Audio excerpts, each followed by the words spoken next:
Hello everyone, welcome to this X-ray crystallography course. I would like to take some problems on crystal structure determination in this tutorial class. I hope all of you must have seen in the lecture that couple of examples have been solved how to determine the crystal structure and also how to find out the lattice parameter. In fact, you can find the lattice parameter through this X-ray diffraction techniques two ways. One is a normal, lattice parameters which you derive it from the Bragg's law, and also you can also find out this lattice parameter much more precisely, which has been demonstrated in the lecture notes. I will also solve one problem related to this precise lattice parameter determination. And before I even start this problem, I would like to review the basic concepts involved in this crystal structure determination. What I will do is I will take a simple cubic systems which is much more easy to solve compared to the other the X-ray data pertaining to other crystal systems which are a bit complex. So, we will lay out some simple procedures to solve the identify the crystal structure for a cubic system, then I will go through the precise lattice parameter determination and so on. So, I will solve three problems, and before I even solve the problems, I would like to review the basic concepts underlying the crystal structure determination using X-ray data. We have just reviewed the rules for determining the diffracting planes in a cubic crystal. So, we take it up the body centered cubic lattice as well as the face centered cubic lattice, and if you look at the what kind of reflection will be present in the X-ray data is H plus K plus L is equal to even, and H plus K plus L is equal to odd. This will be absent and this will be present, and if it is going to be an FCC, it is H K L all odd or all even, and what is going to be absent HKL not all odd or all even. So, based on this selection rules, if you look at the cubic planes HKL, you start from 100 all the way up to 310. If you compute this H square plus K square plus L square and then sum it up like this, and then you see that the corresponding diffracting plane according to the above table for an FCC, you see that 111, 200 and 220. So, that means either it is all odd or all even. So, that kind of selection rule here for an FCC, and for a BCC it is H plus K plus L is equal to odd, or odd will be absent, even will be present. So, 1 plus 1 is equal to 2, even number, 2 is even number, 2 plus 1 is equal to 4, even number 4 and again 4. So, all this reflecting plane will be present in the case of BCC. So, this is well known, you must have already clear about this aspect. So, what is the basic relationship one can derive from the X-ray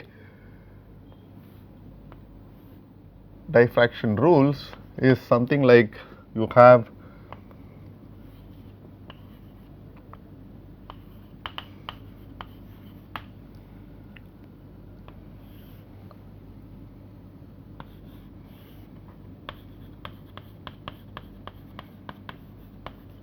so from the Bragg law as well as the the relationship between the lattice parameter and the interplanar distance d, one can derive this equation. N lambda is equal to 2d sin theta as well as d is equal to a by square root of h square plus a k square plus l square. From there you can find out this relation.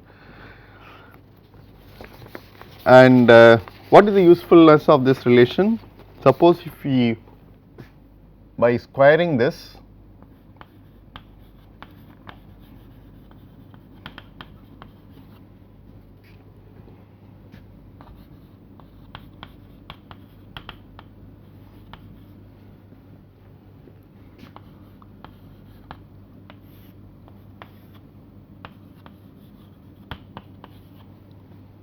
so what I have done is from this relation we can by squaring this equation both sides, and then if you solving for sin square theta you get this expression, right. So let us name it as 1a, and then since the wavelength of incoming radiation and the lattice constants are constant values, you can rewrite this equation like this: sin squared theta a by sin squared theta b is equal to h a square plus k a square plus l a square by h b square plus k b square and plus l b square, where theta a and theta b are the two diffracting angles associated with principal diffracting planes h a, k a, l a and h b, k b, l b respectively. So, this is very useful relation because you have the table here where it clearly given the principal diffracting planes pertaining to FCC and BCC, and then if you can take the first two sets of diffracting plane from the table for a BCC and then solve this, you get about, and you substitute this into this equation and then see the value is about 0.5. Similarly, for FCC, if you take the first two principal diffracting planes and then if you substitute those values into this equation, and you get about 0.75. This is an useful relation. So, if you have the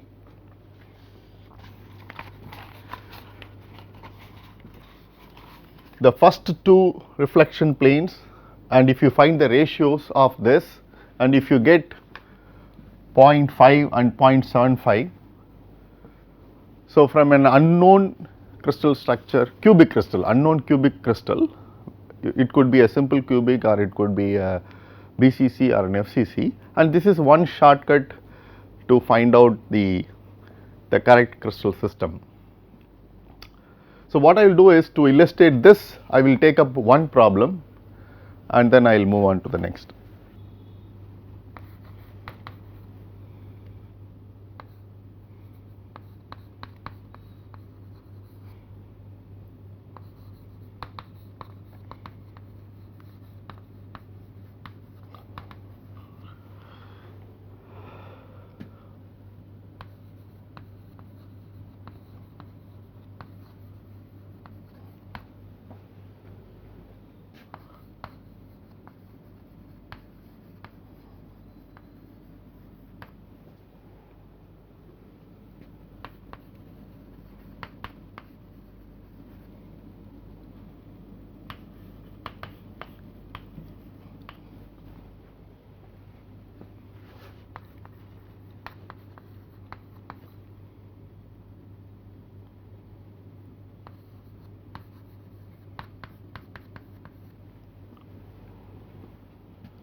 So, the problem here is an X-ray diffractometer recorded chart for an element that has either the BCC or the FCC crystal structure shows diffraction peaks at the following 2 theta angles 40, 58, 73, 86.8, 100.4, 114.7. The wavelength of incoming X-ray used was 0.154 nanometer. Determine the cubic structure of the element, determine the lattice constant of the element, identify the element. So, this is the question. So, we have to find out whether this 2 theta value gives any of this, whether it follows any of this trend. So, first what we have to do, first you have to find out, we have the 2 theta angle value. So, let us look at the sin squared theta. So, we have 2 theta in degrees. So, then we will convert that into theta, then sin theta, then sin squared theta.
We have this sin squared theta values.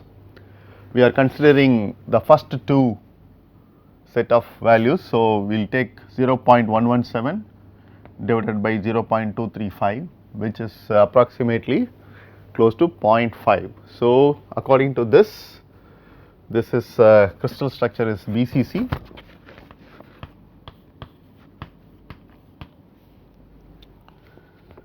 So, for determining the lattice constants, again we know that this relation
So, what we have done here is,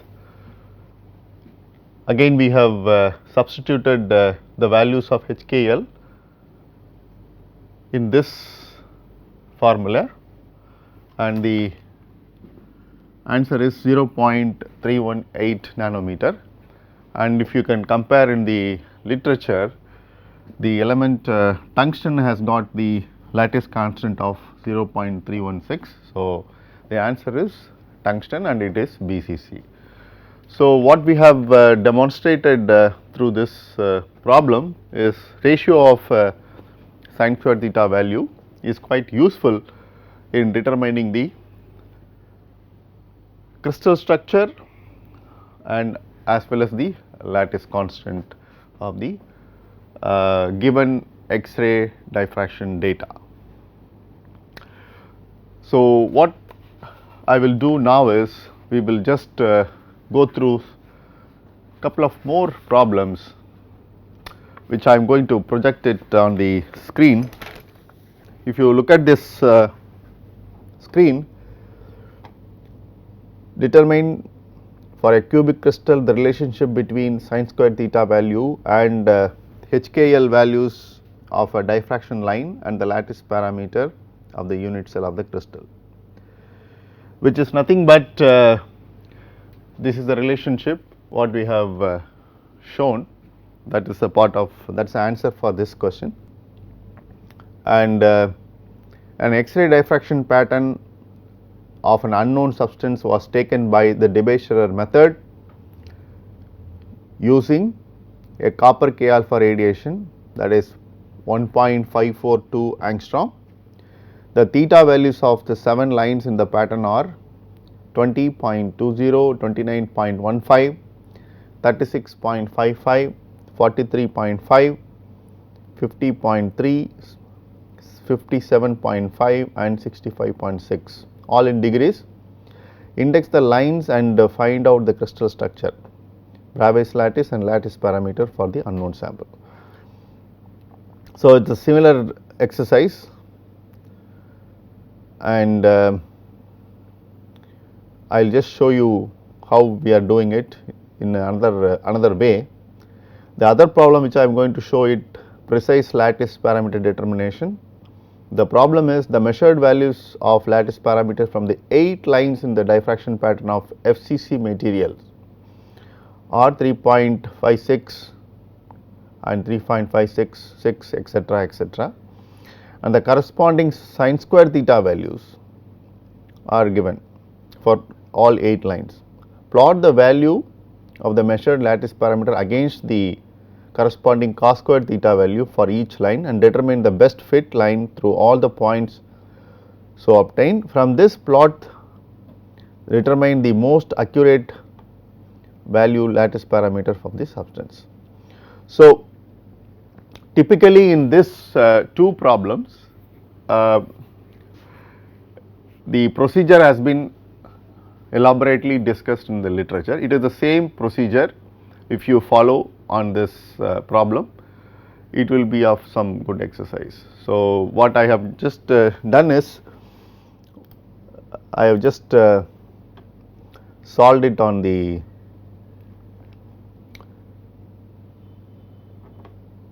Excel sheet. So, since it is lot of numbers on the table, so in order to avoid lot of writing on the board, we have taken in the Excel sheet. So, all the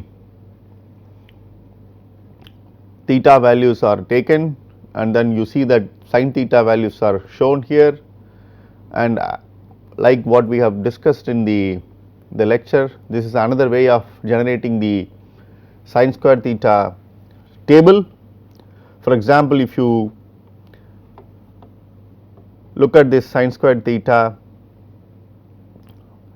divided by this HKL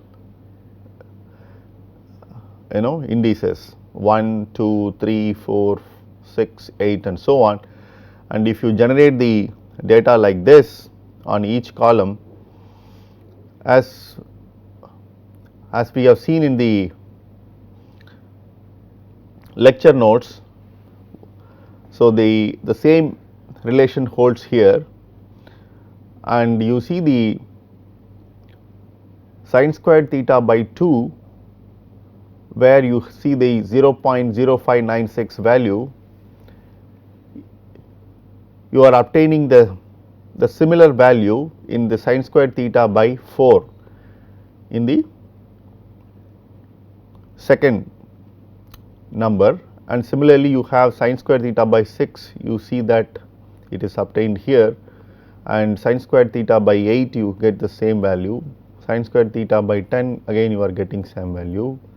So, if you put all this into a table like h square, k square, l square, where you see 2, 4, 6, 8, 10, 12, 14, etc., etc. If you see that 2, 4, 6, then the corresponding the combination of Miller indices for 2 is 110, for 4 is 200, and so on.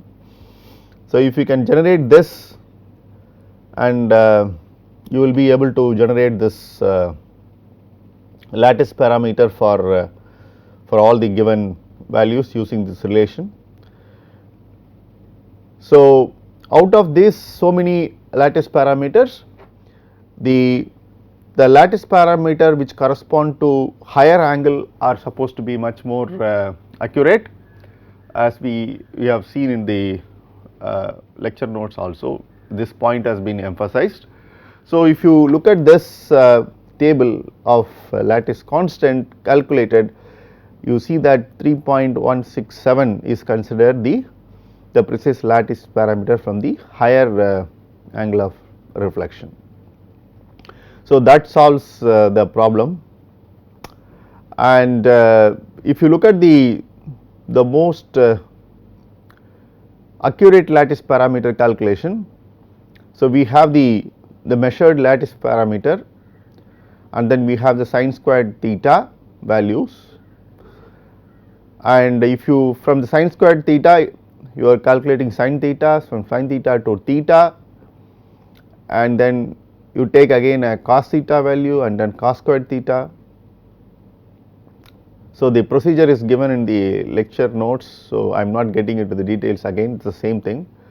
So, what you have to do is you have to just make a plot of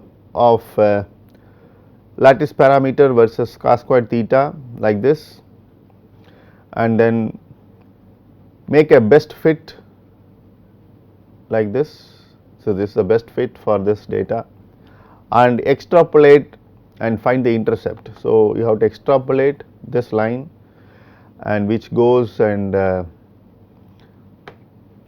intercept at the value of 3.629, something close to that. So, you see that the precise lattice parameter is found out from this intercept. So, that is the exact way of doing this.